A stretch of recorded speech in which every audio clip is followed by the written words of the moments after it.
In an early 20th century American kitchen, one piece of furniture often stood taller than the rest and performed more functions than almost anything else in the room. A tall cabinet, fitted with small drawers, glass jars, storage bins, and a metal or enamel preparation surface, held many of the ingredients and tools a cook needed within reach of a single work area. What made it remarkable wasn't its size. It was how deliberately each part had been placed, with a specific task in mind for almost every drawer, jar, and shelf. This is the Hoosier Cabinet, and in this video we'll look closely at what its features actually did, why they were built the way they were, what eventually replaced them, and whether anything useful got left behind when the modern kitchen took over. Subscribe and let's take a closer look. What was a Hoosier Cabinet? A Hoosier Cabinet was a freestanding kitchen workstation, especially popular during the early decades of the 20th century. It combined storage, food preparation, and organization into a single piece of furniture at a time when built-in cabinetry was not yet standard in most American homes. The name comes from Indiana, most closely tied to the Hoosier Manufacturing Company, whose products were widely sold and imitated. Not every cabinet of this kind actually came from that company. Other manufacturers built similar cabinets with their own combinations of features, and over time the word Hoosier simply became the common name for the entire category. With that distinction settled, it's worth turning to how these cabinets were actually put together. The overall body and layout. Most Hoosier-style cabinets shared a basic vertical structure, a storage base at the bottom, a preparation area in the middle, and a smaller cabinet section up top. The base typically held drawers, bins, and shelving for bulkier supplies, things a cook didn't need to reach every few minutes.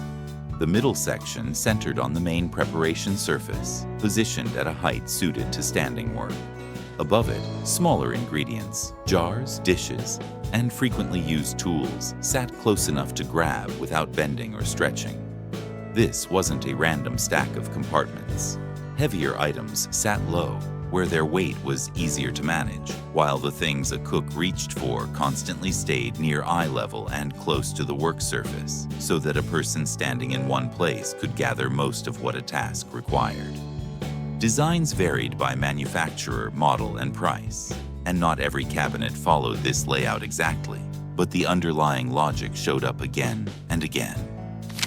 The flour bin and sifting system.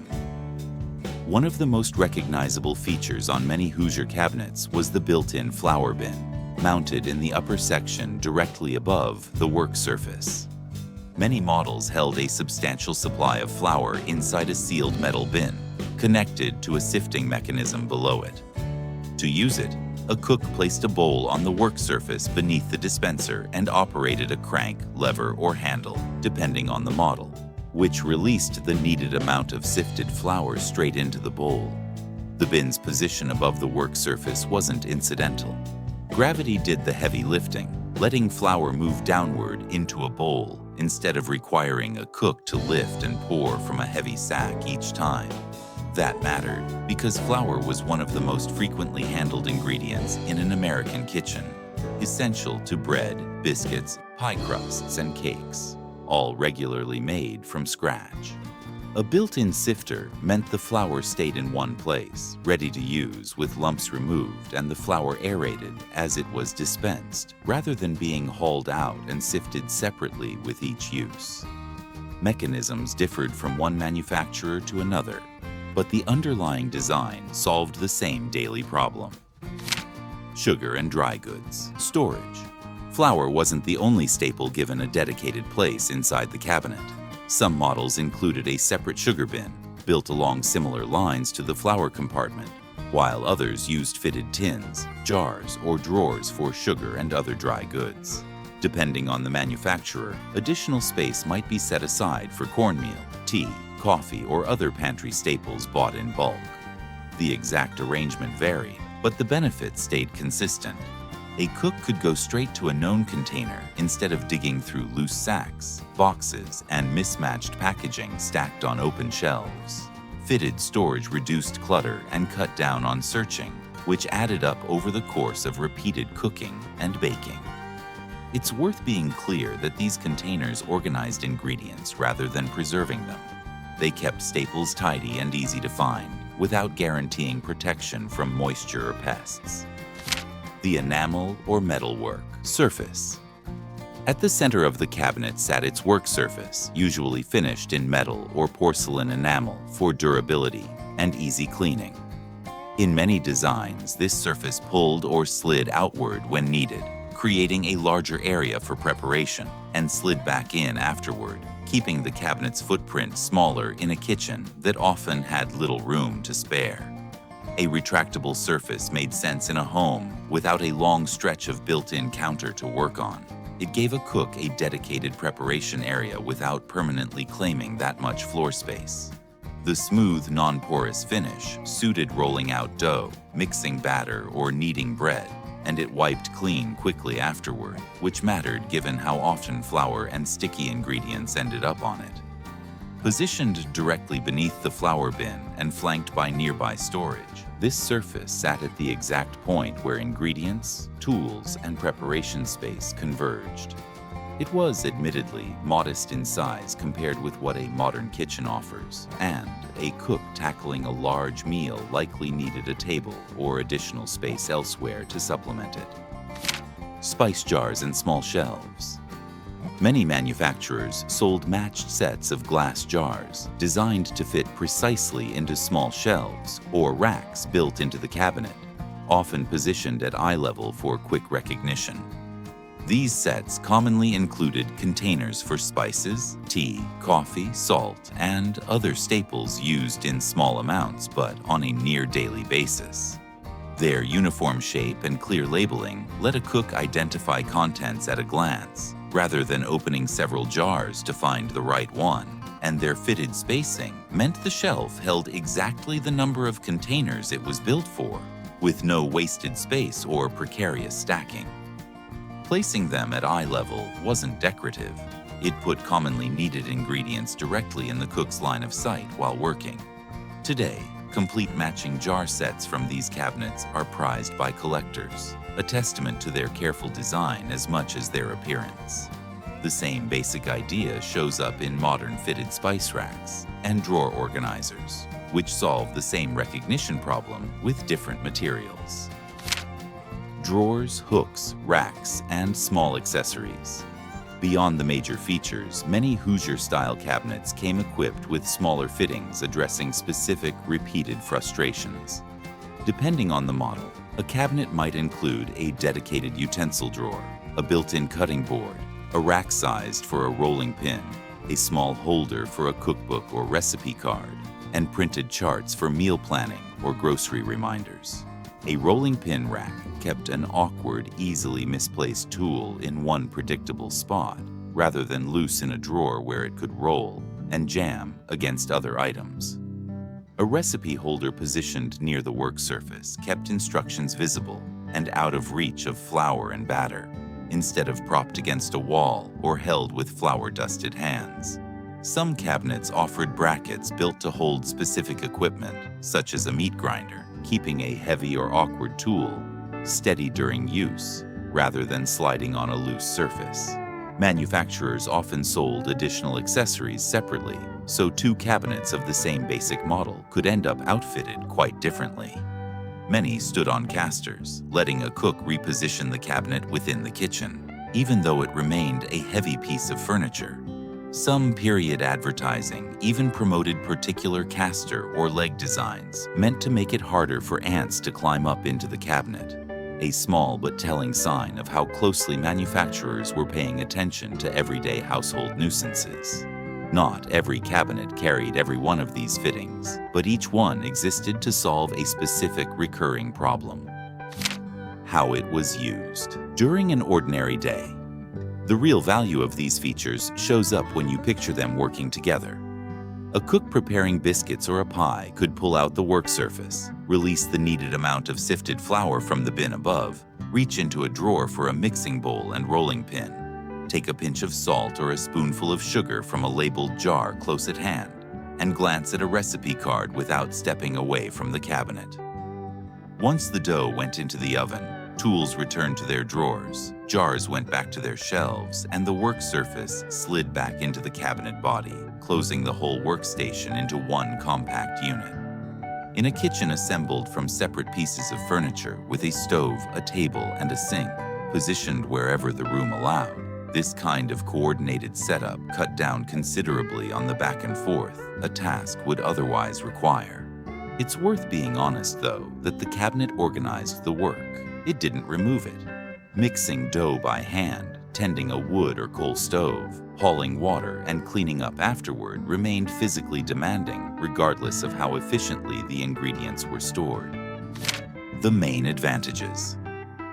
Setting the individual features aside, the cabinet's strengths came down to 4 practical ideas: reach, space, organization, and installation. It put ingredients, tools, and a preparation surface within arm's reach of one another, cutting down on unnecessary movement. Its vertical design made efficient use of limited floor space, which mattered in smaller kitchens or houses without room for a large pantry.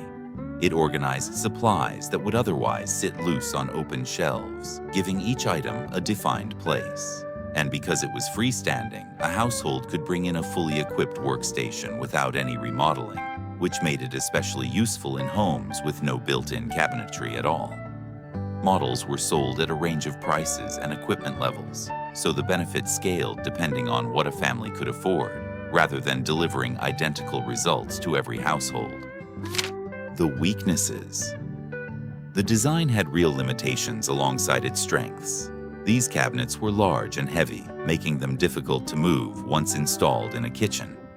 The pull-out preparation surface, while genuinely useful, was compact next to what a modern kitchen counter offers, and it wasn't well suited to large-scale food preparation. Because so many functions were packed into one workstation, the area around it could get crowded quickly if more than one person needed access at the same time, something a spread-out modern kitchen handles more comfortably. The bins, corners, and fitted compartments required regular cleaning to stay functional, and moving parts like the flour sifter could jam or wear down over years of use. Enamel surfaces could chip, and metal fittings were prone to rust. And a single cabinet, however well designed, simply couldn't match the total storage and counter space that a full built-in kitchen would eventually offer. The arrival of built-in kitchen cabinets. As the 20th century progressed, American kitchens shifted toward a coordinated system of base cabinets, wall cabinets, sinks, appliances, and connected counter surfaces, planned as part of the house itself rather than assembled afterward from separate furniture. New construction could fold the kitchen directly into the architecture, spreading storage and preparation space around the entire room instead of concentrating it in one object against a wall. As that shift took hold, a single all-in-one workstation became less essential, since the room could now do collectively what the cabinet had once done alone. This transition unfolded gradually, tied to changes in housing construction, cabinet manufacturing, and how kitchens were planned overall. And no single factor, whether appliances, electricity, or anything else, was solely responsible for it. The cabinet didn't fail as a design so much as its individual jobs were absorbed into a larger, more distributed system. The details. Modern kitchens lost. It's tempting to assume a modern kitchen, with its greater overall space, simply does everything the old cabinet did, only better. In terms of raw storage and counter space, that's often true, but some specific details went missing along the way. Many contemporary kitchens don't include a built-in flour sifter, a set of matched fitted ingredient jars, a working height recipe holder, or brackets built for a particular piece of equipment. Standard modern cabinetry generally offers flexible, open storage rather than fittings built around one exact task. And that flexibility has genuine value, since it lets a kitchen adapt as a household's habits and products change over the years. But a purpose-built fitting, when it matches how a person actually cooks, can outperform a flexible but generic space precisely because it was designed around a single, repeated task. rather than dozens of possible ones. This isn't a permanent loss across the board. Some custom kitchens today deliberately bring these ideas back, with appliance garages, pull-out work surfaces, dedicated baking stations, and fitted spice storage that echo the same thinking behind a cabinet built a century earlier. Old design versus modern design. Placed side by side, the Hoosier Cabinet and the modern kitchen represent two different approaches rather than a simple upgrade from one to the other.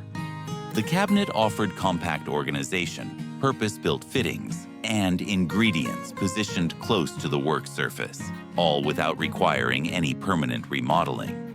And it carried a visible craftsmanship that's easy to recognize even now. It also gave a household a clearly defined baking and preparation station in a single self-contained object. The modern kitchen, in turn, offers far more total storage and counter space, better integration between sinks and appliances, and enough room for more than one person to cook at once. It benefits from materials, lighting, ventilation, and cleaning options. The Hoosier Cabinet's era simply didn't have, and it adapts more easily as a household's needs shift over time. In most practical respects, the modern kitchen improved on comfort, capacity, and convenience. At the same time, the kind of precise task-specific fittings the cabinet offered, a sifter positioned exactly where it was needed, a labeled jar for every staple, are frequently missing from standard cabinetry today. Neither system wins outright. Each one reflects the kitchen and the household it was built to serve. As a single object, the Hoosier Cabinet disappeared from most American kitchens because its individual jobs were spread across the built-in cabinetry, counters, and appliances that replaced it. But the underlying idea behind it never really went away. Tools and ingredients used often deserve a deliberate, considered place, rather than being left to chance. If you enjoy digging into forgotten pieces of American home design, consider subscribing for more. We'd also love to hear whether you remember one of these cabinets in your own home, a grandparent's kitchen, or an old family house. And where do you land? Would you rather have the specialized, compact organization of a Hoosier cabinet or the space and flexibility of a modern kitchen?